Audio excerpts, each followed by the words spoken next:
Hello সবাইকে, আমার নতুন একটা ভিডিওতে তোমাদের সবাইকে ওয়েলকাম। আশা করি তোমরা সবাই খুব ভালো আছো, আমিও ভালো আছি। তোমরা এখন দেখছো গৃহপ্রবেশ সিরিজের পার্ট 2।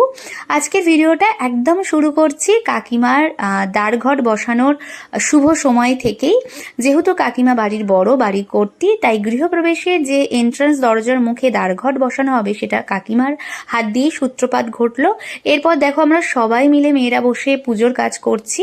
আর কাকু বলেছিলেন দীপের নামে সংকল্প করতে, কিন্তু ঠাকুরমশাই বলেছিলেন বাবা মা হিসেবে দীপের পাশে থাকার জন্য। তাই কাকু কাকিমা সবাই মিলে পুজোতে বসেছিল। খুব ভাল লাগছিল সবাই মিলে পুজোর কাজে সামিল হতে পেরে। আর খুব সুস্থভাবেও পুজোটা যাতে হয় সেটাই আমরা সবাই মন থেকে চাইছিলাম।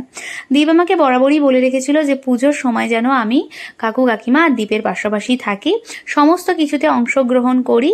কারণ যেহেতু একটা বাড়ি, তাই সবাই মিলে সামিল হওয়াটা খুবই দরকার। যাই হোক, দেখো এবার আমি পুজো দেখছিলাম। অনেকক্ষণ ধরে আয়োজন করার পরে ভাবলাম একটু বসে পুজো দেখি। ততক্ষণে আমার বাড়ির সবাই চলে এসছে এবং সবাই মিলে গল্প মজা হাসাহাসি চলছে। গৃহপ্রবেশের কিছু কিছু নিয়ম সম্পর্কে আমার কিন্তু একদমই অজানা ছিল। যেমন হচ্ছে এই মাছ ছাড়ার ব্যাপারটা, মেঝেতে কই মাছ।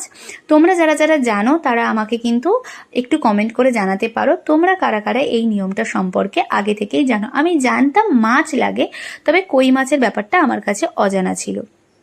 যাই হোক, কারণ পুজোর সব নিয়ম আমাদের পক্ষে জানা সবসময় সম্ভব নয়। আর সত্যি কথা বলতে গেলে ওই দিনটা আমরা প্রত্যেকেই খুব আনন্দের সাথে কাটিয়েছিলাম। এটা হলো বসুন্ধরা। আগেই নামটা আমি জানতাম না, ঠাকুরমশাইয়ের মুখ থেকেই বসুন্ধরা নামটা জানলাম। গৃহপ্রবেশের সময় টোটাল 3 জন ঠাকুরমশাই এসেছিলেন।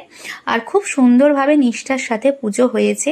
আর প্রত্যেকটা এই পুজোর কাজে আমি ছোটভাবে অংশগ্রহণ করতে পেরে আমার ভীষণ ভালো লাগছে। সব থেকে বড় কথা হচ্ছে আমরা সবাই উপোস করেছিলাম, আমি, দীপ, কাকু কাকিমা।